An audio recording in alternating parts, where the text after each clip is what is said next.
వినిపిస్తున్న వార్త ఏంటంటే స్టూడెంట్ వీసా మీద మన తెలుగు వాళ్ళు ఎవరైతే ఉన్నారో వాళ్ళ జీవితాలు చాలా రిస్క్లో ఉన్నాయి అంటున్నారు. ఎందుకని? కారణం ఏంటి? అసలు దాని వెనుకున్న సిచ్యువేషన్స్ ఏంటి అనేది ఒకసారి ఎక్స్ప్లెయిన్ చేస్తారా? ఇప్పుడు అందరు స్టూడెంట్స్ రిస్క్ లేవండి.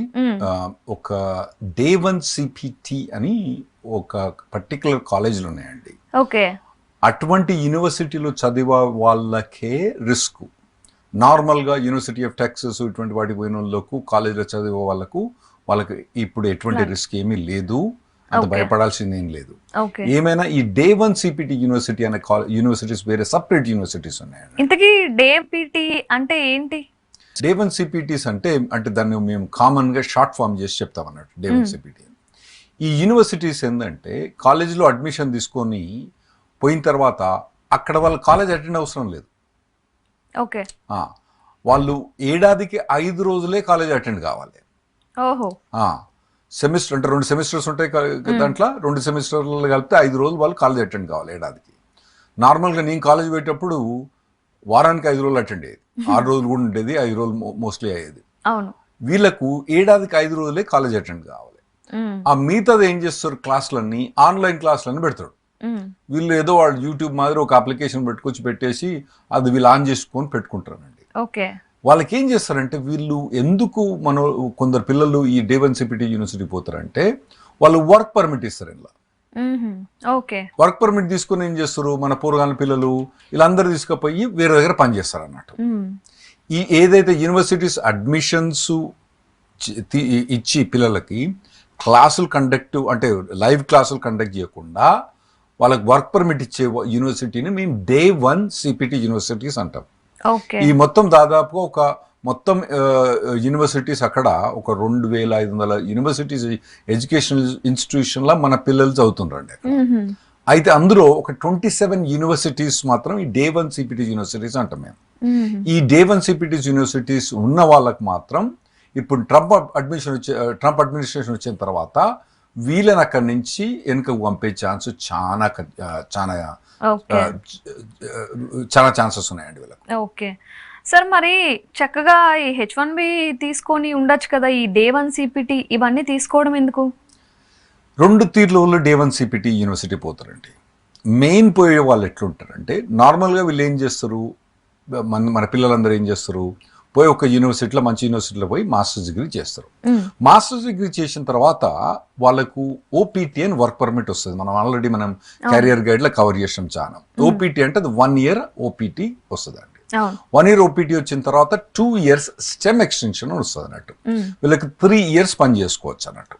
ఏది నార్మల్గా స్టెమ్ డిగ్రీ ఉన్న వాళ్ళకు. మన పిల్లలు స్పెషల్లీ మన తెలుగు వాళ్ళ ఎక్కువ మంది స్టెమ్ డిగ్రీ ఉన్న వాళ్ళు, అంటే కంప్యూటర్ సైన్స్ కానీ ఇంజనీరింగ్ కానీ ఇవన్నీ స్టెమ్ డిగ్రీకి వస్తాయి అన్నట్టు. సో వీళ్ళందరికీ 3 years వర్క్ పర్మిట్ ఉంటాయి. ఈ లోపల వీళ్ళు ఏం చేస్తారు, H1B కంపెనీ H1B అప్లై చేయాలి. కొందరు ఏం చేస్తారు, జాబ్ రాగానే కంపెనీ H1B అప్లై చేయరు. కొందరు ఏంది H1B అప్లై చేసినా కానీ మనం ఇంతకుముందు క్యారియర్ గైడ్లో కవర్ చేసినప్పుడు ఏంటంటే H1B అనేది లాటరీ ప్రాసెస్. మార్చిలో అప్లై చేస్తే ఆ లాటరీలో మన పేరు తగిలితే అందులో ఓన్లీ 1/4 ఛాన్స్ ఉంటుంది మనకు తగిలేదు. అంటే ప్రతి 4 పోరగాన్లకు ఒక పోరగానికి అయితే వీళ్ళు ఈ ఫస్ట్ 3 years లా ప్రతి ఏడాది వీళ్ళకు కంపెనీ ఫైల్ చేస్తుందని వీల్లేదు. కొన్ని అప్పుడు ఆ టైంలో జాబ్ లేదనుకోండి ఫైల్ చేయదు. కొన్ని కంపెనీలు నీకు 3 ఏళ్ళు ఉందిరా, నీకు ఇప్పుడే ఎందుకురా, నీకు లాస్ట్ ఇయర్ చేస్తా అని కొన్ని లాస్ట్ ఇయర్ చేస్తా అంటాయి. కొందరు మన పూర్వకాలే డిలే చేస్తారు కావాలని. ఎందుకంటే ఈ ఓపీటీ స్టెమ్ ఎక్స్టెన్షన్స్లో మనకు ట్యాక్స్లు తక్కువ ఉంటాయి అని చెప్పి వాళ్ళు అట్లా కూడా కొందరు డిలే చేస్తారు. సో ఇటువంటి వాళ్ళందరూ ఏమవుతారంటే 3 years తర్వాత ఓపీటీ స్టెమ్ ఎక్స్టెన్షన్ 3 years తర్వాత H1 రాకపోతే వాళ్ళు ఇండియాకి రావాల్సి వస్తుంది. వీళ్ళకి మంచి మంచి జాబ్లు ఉంటాయి. ఆయన 100,000 అంటే దాదాపు 80-90 లక్షల జాబులు ఉంటాయి. అది వదిలిపెట్టుకుని వస్తారు వీళ్ళు.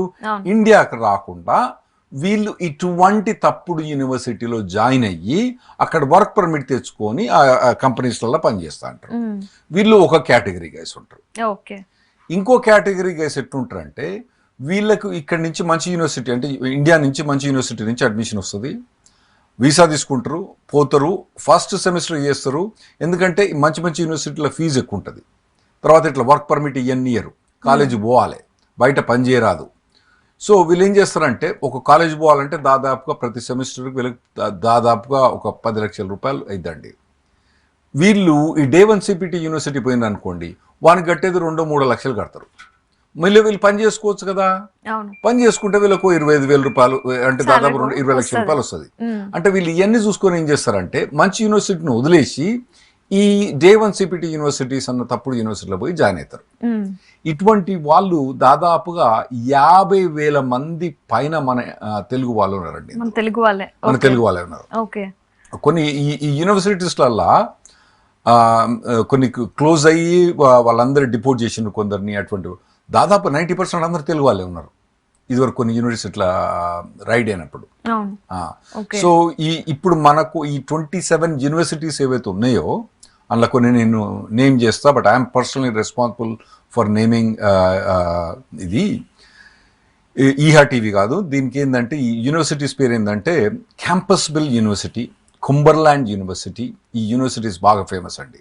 ఓకే, సో ఇటువంటి కొన్ని 27 యూనివర్సిటీస్ ఉన్నాయి. వెస్ట్ క్లిఫ్ యూనివర్సిటీ, ఇవన్నీ యూనివర్సిటీస్ ఉన్నాయి. Day1 CPTs ఫేమస్ అన్నట్టు.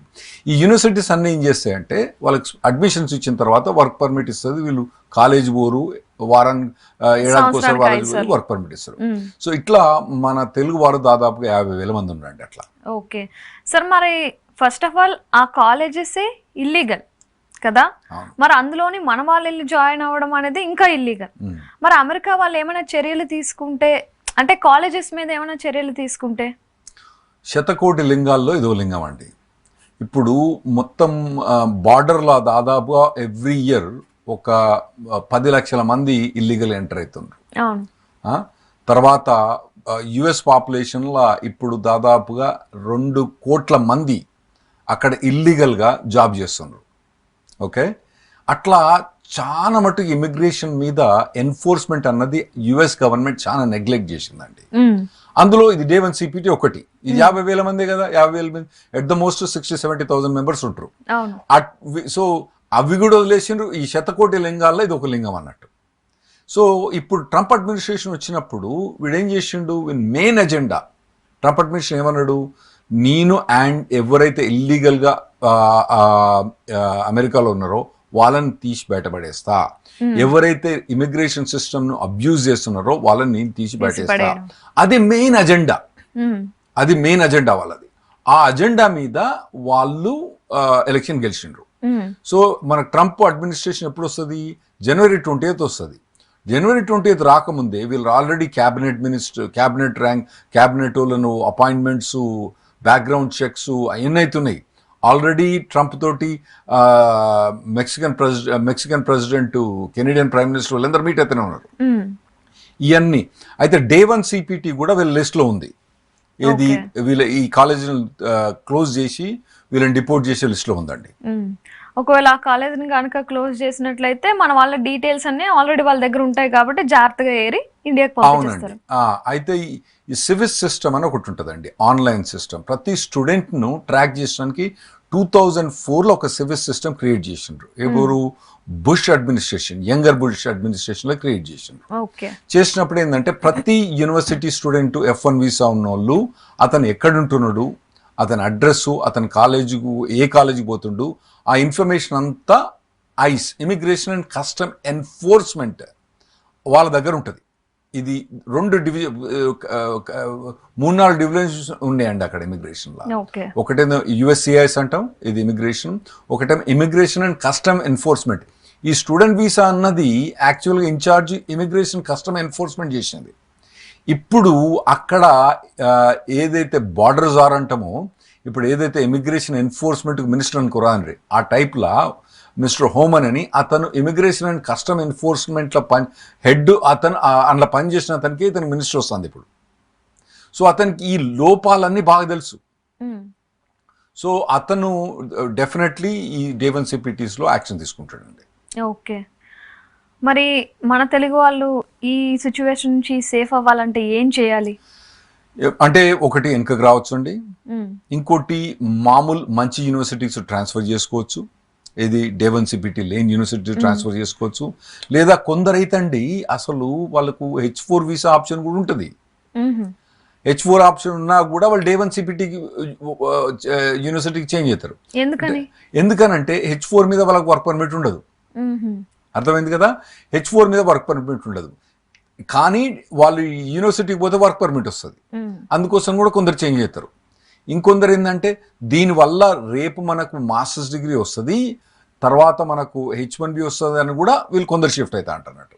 సో రకరకాల వాళ్ళు షిఫ్ట్ అవుతా అంటారు కాబట్టి వీళ్ళందరికీ ఇబ్బంది ఉంటుంది. వాళ్ళకు ట్రాన్స్ఫర్ బ్యాక్ టు H1 చేసుకుంటే బెటర్, H4 చేసుకుంటే బెటర్ అండి. ఆ తర్వాత వేరే యూనివర్సిటీ ట్రాన్స్ఫర్ చేసుకుంటే బెటర్, లేదా వచ్చేయడం బెటర్. ఎందుకంటే ఒక్కసారి డిపోర్ట్ అయినాం అనుకోండి మళ్ళీ పోవడం కష్టం అయిపోద్ది. అవును. ఇంకోటి ఏం చేసిండు, ఇప్పుడు ట్రంప్ అడ్మినిస్ట్రేషన్కి వచ్చినప్పుడు వాగ్దానం చేసింది ఏంటంటే ఒక్కసారి ఒక మనిషి కనుక డిపోర్ట్ అయితే మళ్ళీ యుఎస్ రావడానికి ట్రై చేసిండు అనుకో, తప్పుదోవ ప్రకారం 10 ఏళ్ళు జైలు శిక్ష అంటాడు, 10 ఏళ్ళు జైలు పెడతా అంటాడు. ఇప్పుడున్న ప్రభుత్వం ఏం చేస్తుందండి, వీళ్ళు బార్డర్ క్రాస్ అయ్యకుండా వస్తా అంటారు కదా, వాళ్ళు ఏం చేస్తారు, పట్టుకుంటే తీసుకుపోయి మళ్ళీ మెక్సికోలో వదులుతారు.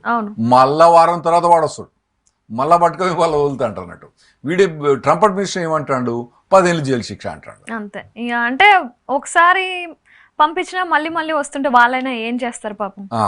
అట్లున్నాడు ట్రంప్ అసలే చాలా.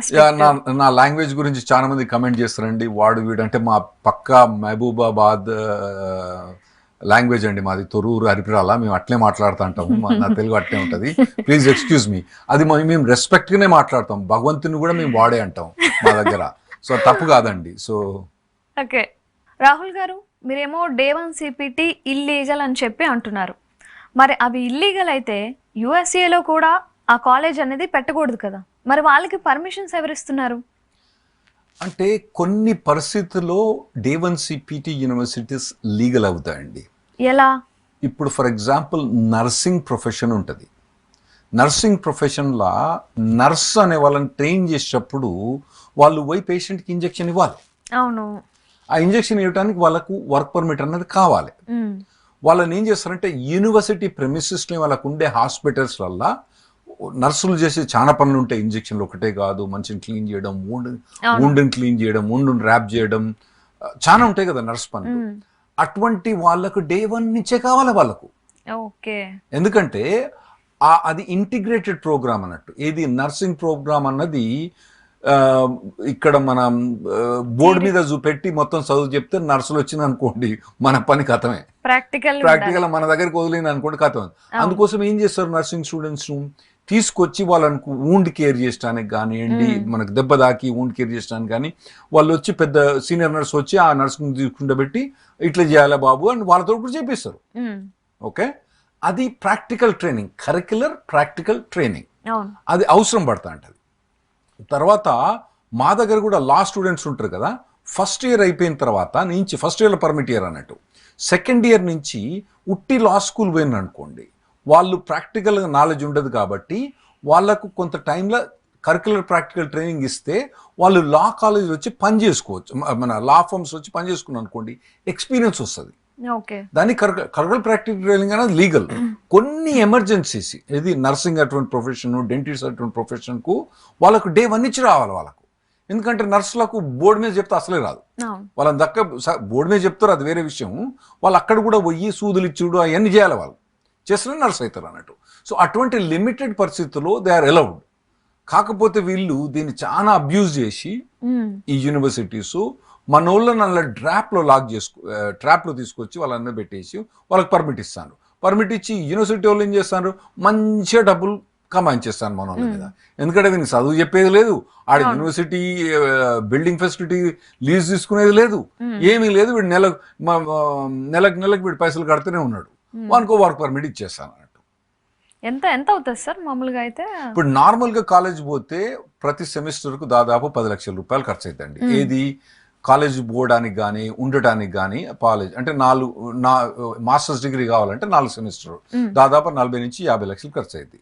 అందులో వీళ్ళు ఫీజు పే చేసేంత కాలేజ్కు ఒక 10 లక్షలు అంటే దాదాపు 6 లక్షల దాకా వీళ్ళు ఫీజు పే చేస్తారు ఎవ్రీ సెమిస్టర్.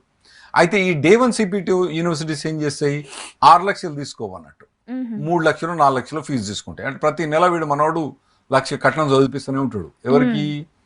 ఈ కాలేజీకు. ఏది? ఆ వర్క్ పర్మిట్ ఇచ్చినందుకు. వీడు పోయి బయట పని చేసుకుంటాడు. అది. సో ఇది ఈ అడ్వాంటేజ్ ఉంది కాబట్టి అడ్వాంటేజ్ ఉంది కాబట్టి మన వాళ్ళు ఇట్లా తీసుకొని డబ్బులు సంపాదించడానికి పాపం ఇటువంటి పనులు చేస్తూ ఉంటారండి. ఓకే.